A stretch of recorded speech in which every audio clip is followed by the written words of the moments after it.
ओम शांति। तो हम ऑलराउंडर दादी जी जो लौकिक में दादी गुलजार जी के माता जी थे, उनका अनुभव सुन रहे हैं। दादी जी कहते हैं कि ऐसे ही उनके जीवन में परीक्षा के बाद परीक्षा आती रही।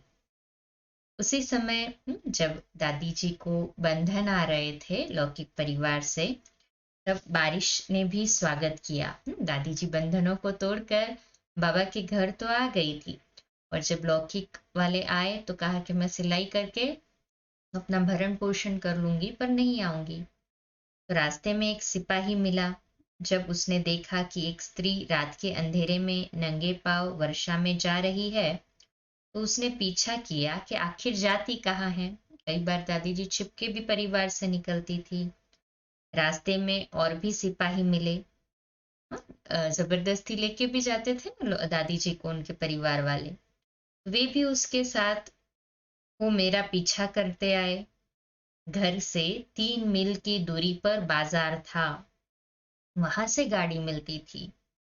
मैंने सोचा कि वहां से गाड़ी में बैठकर आश्रम में पहुंच जाऊंगी। इस प्रकार सोचती हुई चली जा रही थी। पुलिस वाले मिलकर 8 हो गए।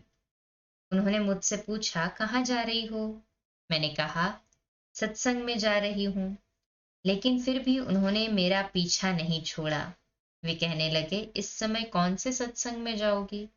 सुबह 4 बजे होता था ना सत्संग, इस समय क्लास में कैसे जाओगी? इतना जल्दी कौन सा क्लास होता है? उनको भी लगा। रास्ते में एक गाड़ी मिली। मैंने गाड़ी वाले को कहा कि 10 मील दूर सत्संग में ले चलो। पुलिस वालों ने सोचा होगा कि यह गाड़ी वाला और कहीं न ले जाए, इसलिए कहा, अभी थाने में चलकर बैठो, सुबह होते ही चली जाना। नंगे पांव और रात के कपड़े देखकर उन्होंने सोचा कि शायद ये अच्छी नारी भी है या नहीं। उन्होंने मेरा पीछा नहीं छोड़ा। उस समय प्रभु को पुकारा, हे प्रभु, अब रक्षा करो। भक्तों पर भीड़ पड़ी है, उसे आप ही तो संवारेंगे। पुलिस और भी इकट्ठी हो गई। मैंने सोचा, अब कहाँ जाऊं? आश्रम तो 10 मील दूर था। दूसरे के घर से कूदी थी तो थोड़ी देर मन में हलचल भी मची। फिर मन से आवाज आई, जिसके ऊपर तू मेरा रक्षक स्वामी, सो दुख कैसे पाए? भगवान रक्षक स्वामी बैठा है हमारे ऊपर, तो दुख कैसे पाएंगे? दादी को अंदर से आवाज आई। दादी जी फिर अनुभव में कंटिन्यू करती है, मुसीबत अकेली नहीं आया करती। मैंने सोचा कि क्यों न लौकिक पियर घर में अपनी लौकिक माँ के पास जाऊं। मैंने पुलिस वालों को कहा कि मुझे सत्संग में 4 बजे जाना था, लेकिन अगर अभी 2 बजे है तो मैं तब तक अपनी माँ के पास चली जाती। सुबह 2 बजे निकले थे दादी जी, हाँ, कि 4 बजे तक सत्संग में पहुंच जाए। इलाके इलाके के सिपाही इकट्ठे होते। अब तो 25 हो गए। रास्ता पार कर मैं 25 पुलिस वालों के साथ माताजी के दरवाजे पर पहुंची। दरवाजा बंद था, सब सो रहे थे। माताजी तीसरी मंजिल पर थी। मैंने दरवाजा दरवाजा खटखटाया, परंतु उन्होंने अ, सुना नहीं होगा, आवाज सुनाई नहीं दी। माताजी के घर के नजदीक ही गंगा देवी अर्थात मेरे लौकिक मामा जी, ऑलराउंडर दादी के लौकिक मामा जी का घर था। वहां के चौकीदार ने जब देखा कि हमारे घर की लड़की नंगे पांव आई है और साथ में 25 पुलिस वालों को भी लाई है, तो उन्होंने मुझसे बिना कुछ कहे पूछे ही मामा जी को सूचना दे दी। मेरे दोनों मामे आए, जो इस ईश्वरीय ज्ञान के बिल्कुल खिलाफ थे। उन्होंने पुलिस को कहा, आप जाइए, ये हमारी लड़की है। पुलिस तो चली गई। मामा जी ने बहुत ही क्रूरतापूर्वक मुझसे व्यवहार किया। वे मेरे सम्मुख आए और पूछने लगे, क्या हुआ? इस समय कहाँ से आई हो? तुमने हमारी इज्जत खाक में मिला दी। क्या यह शोभा देता है कि इतनी रात हो गई है और इतने पुलिस वाले के साथ आई हो? तुम हो हमारे घर की आबरू खत्म करने के लिए पैदा हुई हो क्या? ये आबरू? उन्हें मालूम था कि तालों में बंद थी। दादी जी तालों में बंद रहती थी और खुद ही मार कर आई थी ऊपर से। वे कहने लगे कि अब अपना जिद छोड़ो, और जैसे वे कहते हैं अर्थात ससुराल वाले कहते वैसे करो। तो मैंने कहा, दादी जी ने कहा, मामा जी अब मुझे छुट्टी है, इसलिए आज सत्संग में जा रही हूँ। घड़ी रुक जाने के कारण मैंने समझा कि 4 बज गए हैं, लेकिन अभी 2 बजे है।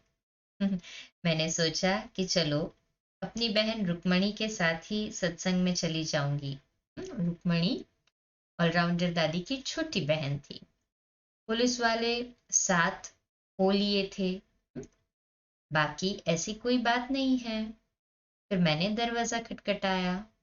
माताजी ने सुना और वह नहीं और वो नीचे आई। अभी मामा जी को कैसे समझाए? तो मामा जी को क्या समझाए ऑलराउंडर दादी ने कि मुझे घड़ी रुक गई थी तो मुझे लगा 4 नहीं और 2 बजे, इसलिए मैं 2 बजे निकल कर आई।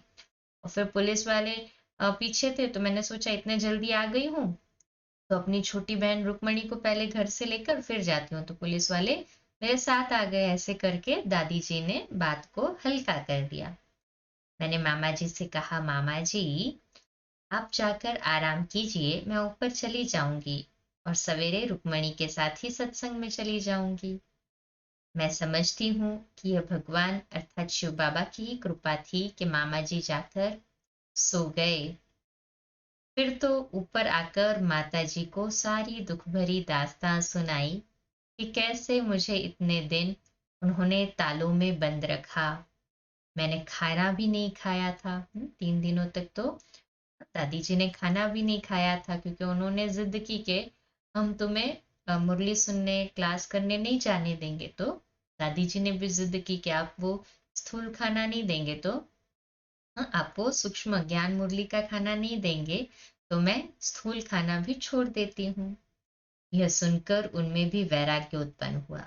उनकी लौकिक माता जी में भी वैराग्य उत्पन्न आ गया, वैराग्य आ गया।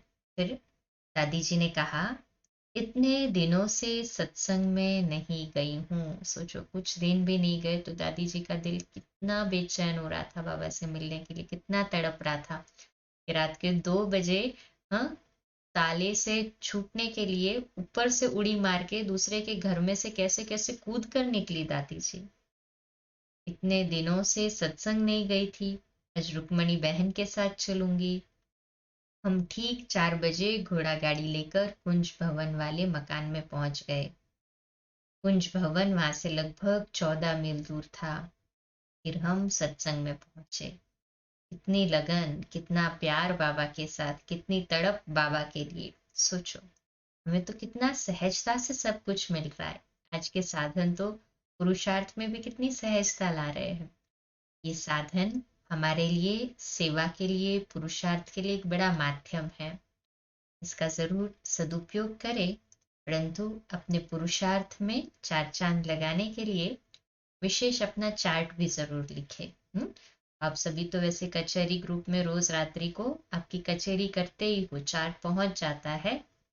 इसके लिए आप सभी को मुबारक भी है। वैसे ही आज विजयादशमी है और आप माया को, रावण रूपी विकारों को अपने भीतर से ऐसे ही विजयी बनकर खूब आगे पुरुषार्थ करे, खूब उन्नति को प्राप्त करे, खूब तरक्की पाए, तन मन धन सदा प्राप्ति स्वरूप हो। ऐसे ही खुशहाल जीवन की मनोकामना के साथ पुनश्च हैप्पी दशहरा। 2 मिनट के लिए शक्तिशाली योग के प्रकंपन फैलाएंगे संगठन में बाबा के घर के लिए।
अच्छा, कल सुबह लाइव अमृत वेला मेडिटेशन के लिए मिलेंगे 3:30 से 4:30 और 4:30 से 5 प्यारे मीठे बाबा की मुरली के लिए।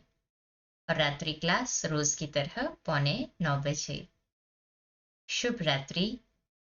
ओम शांति।